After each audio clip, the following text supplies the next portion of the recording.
28-3. Dogfighting. Multiple losing seasons. Bad first-round draft picks. Who does this sound like? What do these similarities hold?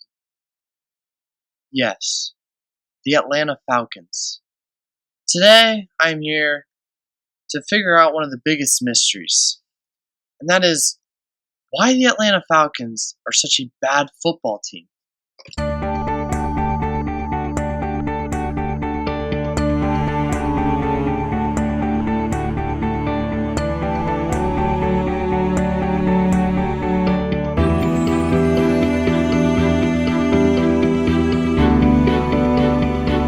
My research, one interesting thing I've noted is the correlation between coaches' hair color and winning.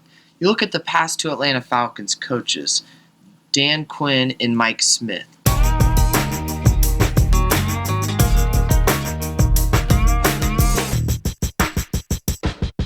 Dan Quinn is bald, Mike Smith had white hair. You look at some of the greatest football coaches of all time, Nick Saban, Bill Belichick, Vince Lombardi, they all had dark hair. None of them had white hair. None of them were bald. And so you look and you realize there aren't winning coaches with no hair or white hair. Something else that's very important to note is the Atlanta sports curse. And I mean, this spreads beyond just the Atlanta Falcons. This is the Atlanta Braves. This is the Atlanta Hawks. This is all their major sports teams. I mean, think of the last time you saw the Atlanta sports win a meaningful championship. And you got to look all the way back to 1990 something when the Braves won the World Series. I mean, look at the Braves last year. They blew a 3-1 lead in the playoffs. Look at the Hawks. I mean, they've been horrible. They're just a bad team. And I mean, the Falcons, ever since they made the Super Bowl, they haven't made the playoffs. They haven't been back to the playoffs. And, you know, this Atlanta sports curse is a real thing. So if we were to dive deeper into that, we'd have to find not only a way to reverse it, but also what caused it. What did Atlanta do to deserve this sports curse? You can look at other cities. Chicago had a curse. It took them 50 years to break. But we know what caused that. It was a llama. So, how do we find our llama? And if we do have a llama, is it going to take us 50 years to break? Because if so, I'm going to go to a new city. Now, looking more specifically at the Atlanta Falcons as a team this year, we can look through stats and see they have one of the worst offensive lines in the league. And you look at characteristics of great teams, and the 49ers made it to the Super Bowl because of how good their offensive line was. I mean, their offensive line allowed them to lead the league in rushing yards, and the Atlanta Falcons haven't been able to do that. So that's step one to making this a better football team, is getting a much better offensive line.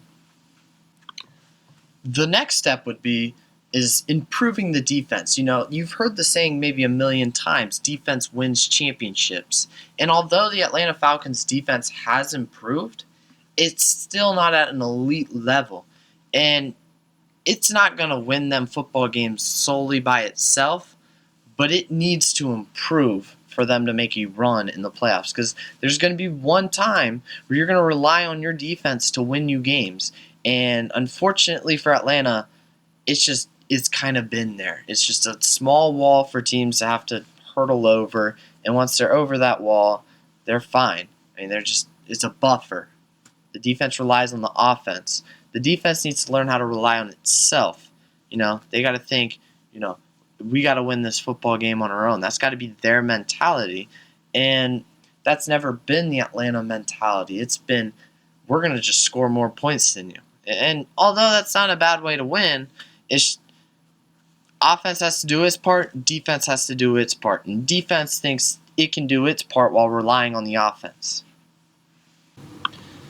Unfortunately for the Falcons, this may not be a one player solves all problems type of deal. This may be a, change in management. It's going to be a large change because it's going to be a culture change, and I think that's the biggest thing the Falcons need is a culture change, like the Patriots, like Alabama, like Clemson.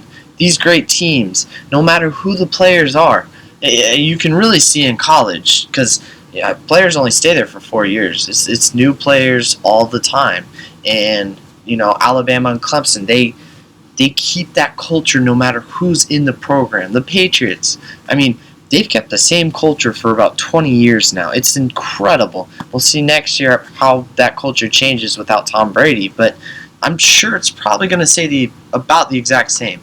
And the Falcons, it feels like every 2 to 3 years they're changing their culture. It's a new motto. It's a new this, new that, and that's not a way to succeed. You have to stick to your goals, and you know through wins and losses, you just got to stick with it. Keep going, and we're always looking for a change. And I know, you know, I love Dan Quinn. He's been a great coach. He got us to the Super Bowl, but he keeps changing the motto, and you know maybe we got to find someone who is willing to stick with it through the wins and the losses. There's no telling what the future holds for the Atlanta Falcons.